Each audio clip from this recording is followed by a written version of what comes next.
찬송가 91장 드리겠습니다.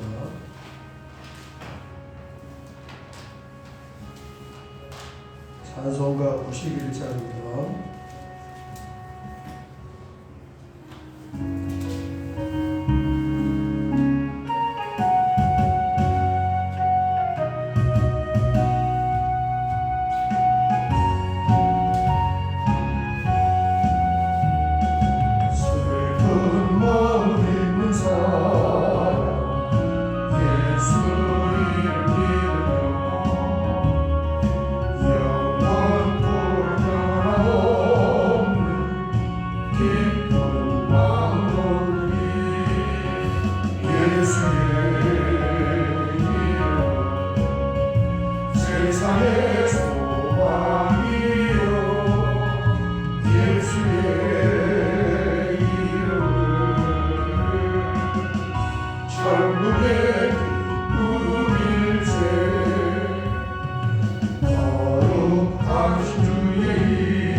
세상의 소망이요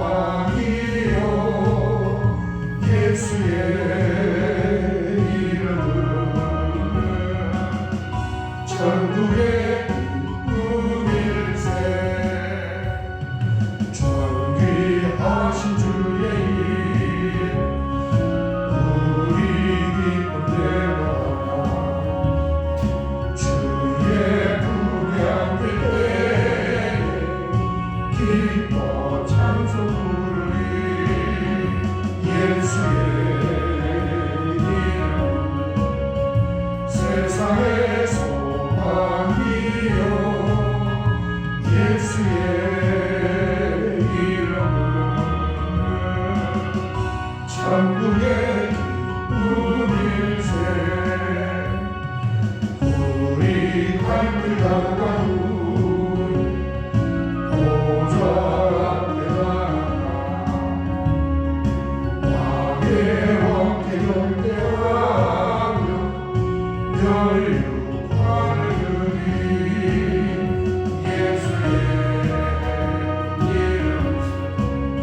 세상의 소망이요 예수의 이름 천국의 기쁨일세 아멘. 아멘. 아멘.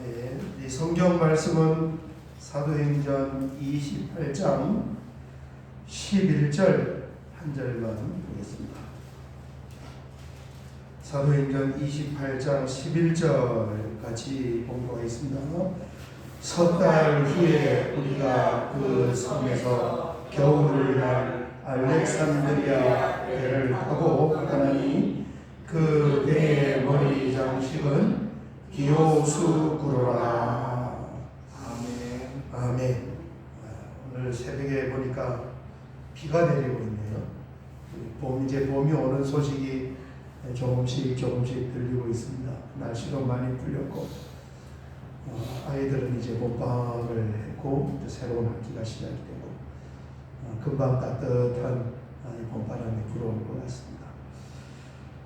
지금 여러분 뉴스 보셔서 아시겠지만 터키의 지진이 일어나서 처음에 1000명 사망했다. 4,000명 사망할 것 같다 그러는데 어제 기사를 보니까 10,000명이 넘었어요. 죽은 사람이. 그러니까 이 지구촌에 전쟁 외에 자연재해로 가장 많은 사람들이 죽는 사건이 지진입니다. 큰 지진이 일어나면 몇십만 명씩 죽어요.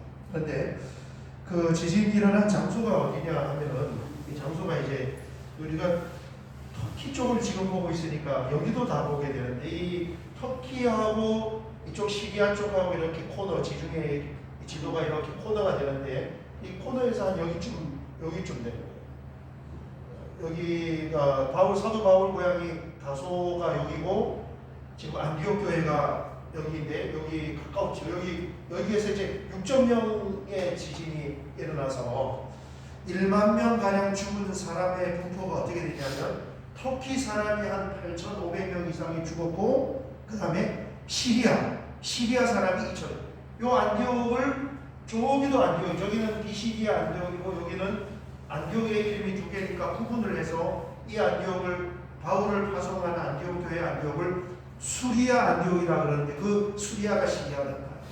그래가지고 이 동네 사람들이 죽은 거예요. 이 동네에서 저쪽이 터키가 8,500명이 죽고 여기가 2,500명이 죽어서 사진을 보니까 시리아 안디옥 한인교회 여기 압구정동에 있는 그 김선도 감독님 은퇴하신 그 광림교회가 거기다 건물을 사서 이제 시리아 안디옥 한인교회를 세우는 거예요. 큰 건물을 샀더라고요. 그게 다 무너져 버렸어요.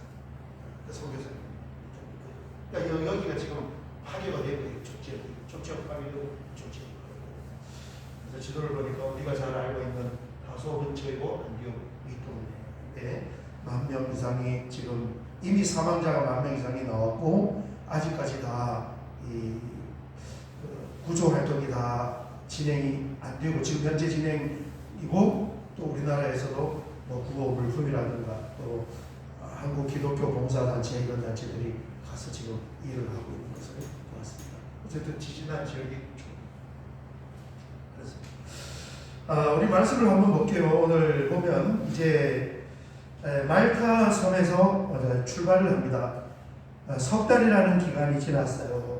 이 날짜로 보면 한 11월, 12월, 1월 정도가 지난 것 같아요. 겨울철을 보내고 2월 초순쯤이어서 11절 석 달 후에 우리가 그 섬에서 석 달을 보내고 겨울을 난 알렉산드리아 배를 타고 떠나니 그랬습니다. 이 섬에서 겨울을 난 알렉산드리아 배라는 것이 원래 바울이 타고 갔던 그 배인가 아니면은 또 다른 이 알렉산드리아에서 출발해서 공부를 싣고 지금 말타에 가서 피항을 하고 이제 겨울철을 보낸 그 배인가.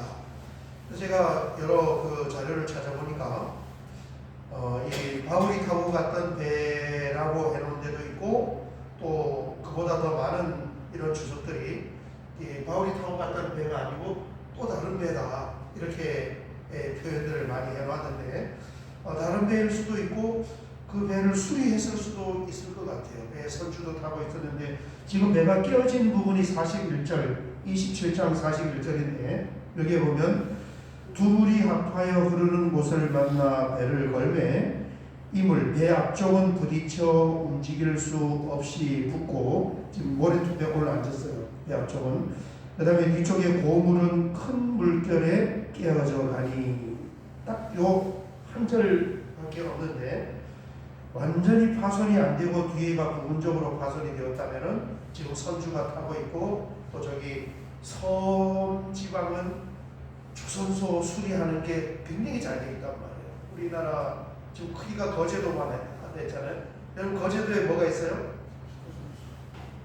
거제도 옥포조선소가 대구 옥포조선소가 거제도에 있잖아요.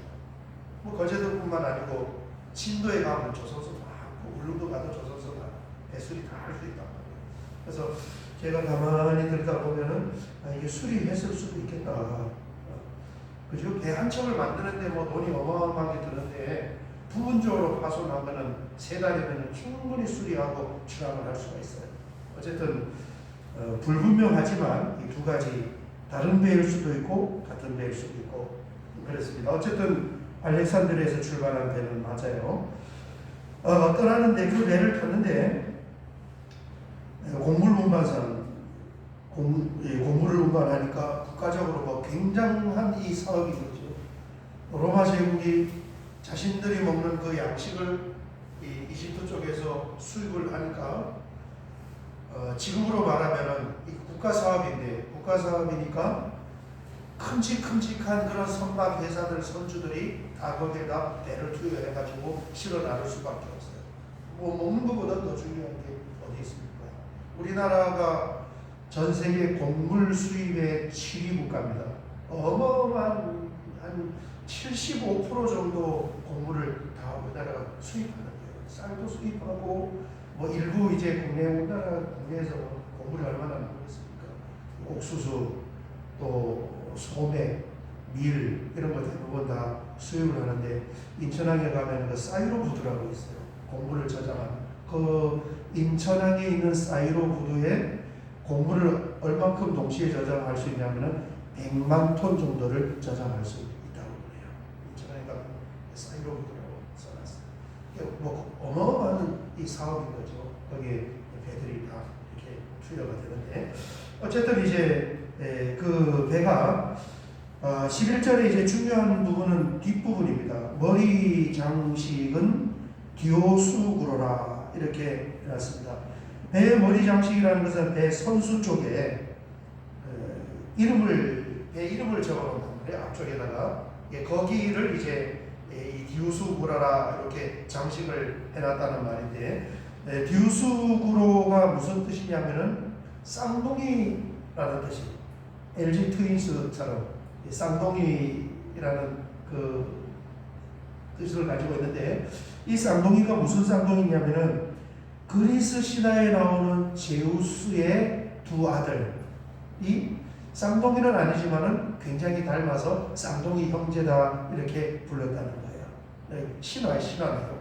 그래서 그 쌍둥이 두 아들 중에 한 아들에게는 아버지 제우스 신이 바다의 지배권을 주었고 또 그 한 아들에게는 땅의 지배권을 주었다 하는 이 제우스 신화의 내용을 그 쌍둥이 이름을 배 이름을 이렇게 적어놓은 거예요. 지금 이제 현 시점에 이쪽 지역을 다스리는 제국은 로마 제국이지만 겉으로 제국은 그렇지만 정신 세계에는 뭐가 지배하고 있냐면은 헬레니즘 문화라는 그리스의 이 문화 풍토가 지금 이쪽 전체를 다 지배하고 있어요. 헬레니즘 문화. 그 헬레니즘 문화가 탄생한 뿌리가 어디서 나오느냐? 그리스 신화에서 나오고 그 그리스 신화에서 헬라 철학이 발생했고 이 헬라 철학을 근간으로 하고 있는 것이 헬레니즘 문화인데 지금도 이 서양 사람들의 이 정신 세계를 지배하고 있단 말이에요. 서양의 철학 자체가 다 그리스 철학이잖아요. 그래서 그 이름을 거기다 붙여놨어요. 쌍둥이 시인을 뱃머리 이름을 붙여놓은 것은 뭘 뜻하고 있냐면 이 배의 이름을 지금 누가가 기록한 의도가 있는 거죠. 이 배는 바다의 수호신과 땅의 수호신인 제우스의 아들 쌍둥이가 이 배를 지켜주는 것이다. 이 의미를 담고 있는 거예요. 그래서 선원들 미신을 믿는 사람은 우리 배는 바다의 수호신, 땅의 수호신인 제우스의 아들 이 신들이 우리 배를 지켜주고 있어. 이렇게 막연하게 생각하고 그렇게 믿으면서 이제 살아가고 또 항해를 했는데 풍랑을 만나서 보니까 진짜 수호신과 구세주는 누구이냐? 그것이 바로 예수 그리스도 하나님이심을 알게 되는 거예요. 아멘. 사도 바울을 통해서 어떠한 자기들의 힘도 또 자기들의 역할도 없었지만은 바울을 통해서 말씀하신 만물을 창조하신 하나님이 나에게 이렇게 말씀하시고 우리는 이렇게 손해를 보고 또 이렇게 구원을 받습니다 라고 말씀하신 그 말씀이 그대로 다 이루어지는 것을 이 선원들, 승객들 다 보았단 말이에요. 아멘. 누가 진짜 수호신이냐? 뱃머리에는 수호신을 신화에 등장하는 그 신화의 내용을 수호신이라 하고 그걸 믿고 그동안 항해를 했었는데 이를 터지고 보니까 정말 우리를 지켜주고 우리를 보호하시고 구원하시는 분은 하나님, 예수님이라는 것을 그때 알게 됩니다. 아멘. 여러분 우리가 생활하는 것도 마찬가지예요. 우리는 막연하게 뭔가를 바라보고 의지하는 그런 주제들이 있어요. 세상의 것들도 있어요. 야, 이것만 있으면은 내가 행복하게 살 수가 있어. 야, 이게 있으면은 좀 우리 가정을 지켜줄 수가 있겠지. 사람들이 뭐 미신까지는 않더라도 굉장히 막연하게 그렇게 의지하고 생각하는 그런 부분들이 있는데 결국 일 터지고 보면은 우리를 지켜주시고 영원히 우리가 의지해야 할 것은 세상에 있는 어떤 그런 주제들이 아니라 하나님과 예수님이라는 것을 우리가 분명히 알게 되는 것입니다. 의지하기가 어려워요. 이 성경에는 기록이 안 됐지만 아마 이 선박에 탔던 276명 승객과 선원들, 그리고 이 말타 섬에 굉장히 많은 사람들이 바울을 통하여서 예수님 믿었을 것 같아요. 여기서 병을 치료하고 안수하고 뱀에 물려서 해를 받지 아니하고 하나님께서 그 일을 이루신 것은 단순한 기적이 아니라 바울 사도가 그 현장을 보면서 가만히 있었겠냐는 거예요.